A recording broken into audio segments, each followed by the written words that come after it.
People ask how I scaled my company to $30 million. I tell them it comes down to just one thing.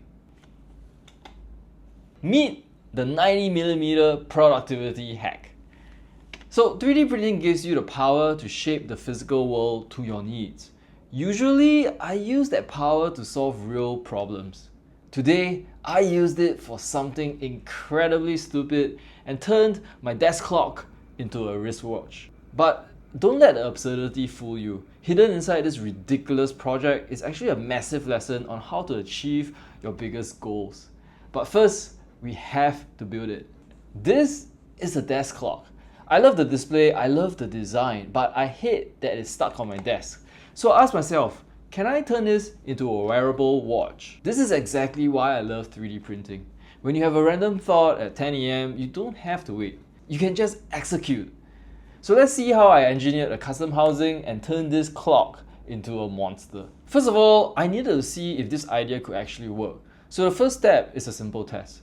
I'm just going to see what happens when I'm wearing something of similar size and weight on my wrist. Thankfully, I have just the thing at home, which is a tin for candy that is roughly of the same width, and I've got some screws that I can put in the tin, which will give it some weight. Again, this is a very rough experiment, so I'm just gonna use some tape to tape it to my Apple Watch Ultra just to see if it can even be used as a wristwatch.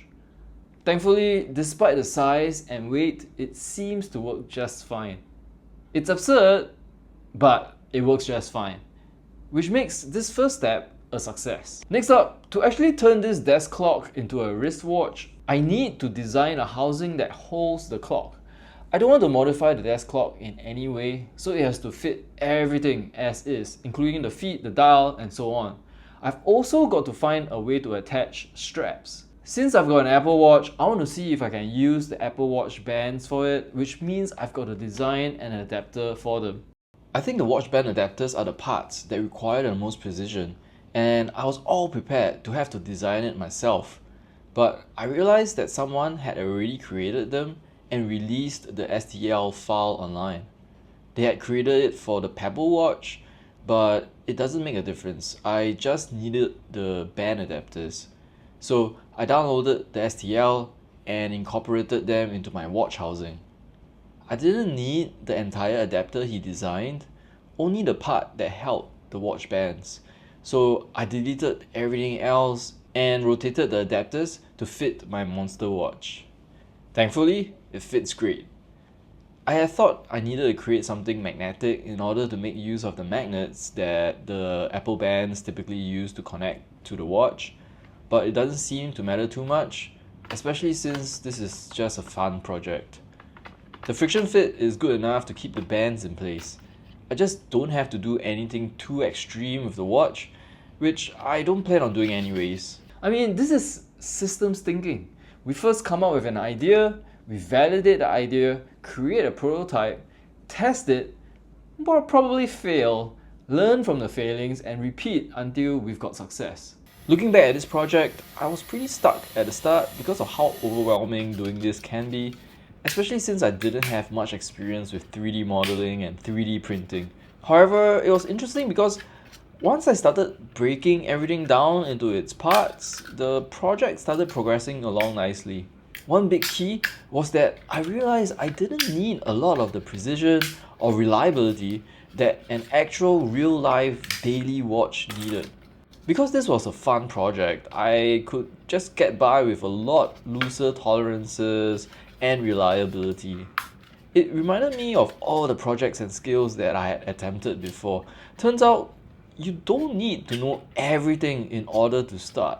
In fact, that perfection and planning typically just keeps you from even starting. What's better is to just have a very clear idea of what you're trying to achieve and pursue progress instead, and figuring out each small problem as it comes along your way.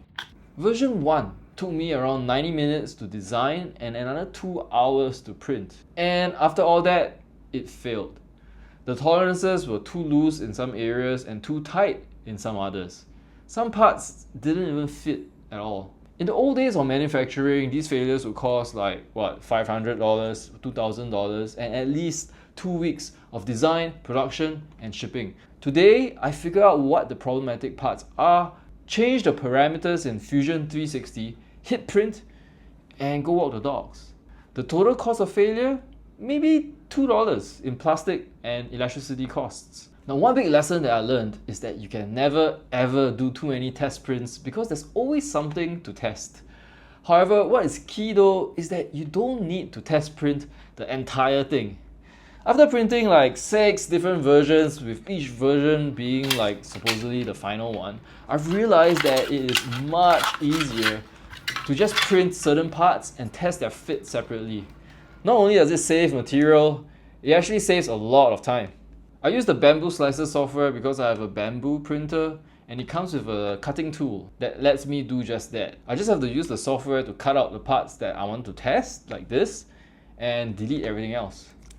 With those parts, I can then test the fit for the various parts of the clock. For example, the top of the clock is a lot wider than the bottom, so I printed out the top and bottom parts and I can test their fit individually. I also needed to make sure that the lip at the top of the housing is just able to prevent the clock from slipping out of the housing. Once I've tested everything sufficiently and made sure all the various parts work well, it's time to do one final print. Hopefully.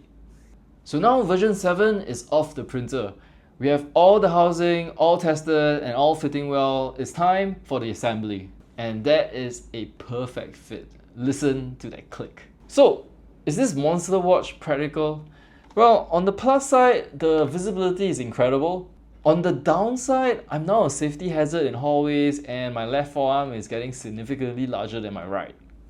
Obviously, this is ridiculous, but there is a serious point hidden in this giant piece of plastic. People think execution is a talent. It's not. It's a muscle. And like any muscle, you have to train it. A few months ago, I couldn't even draw a box in Fusion 360. Heck, I didn't even know what Fusion 360 was.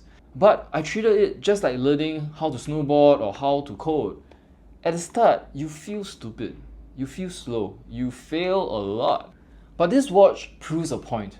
If you stick with the volume, eventually you stop fighting the software and start building the vision. Today, I can plan, measure, design, and print a custom housing in a few hours. That gap between having an idea and holding the reality is where all the growth in life comes from.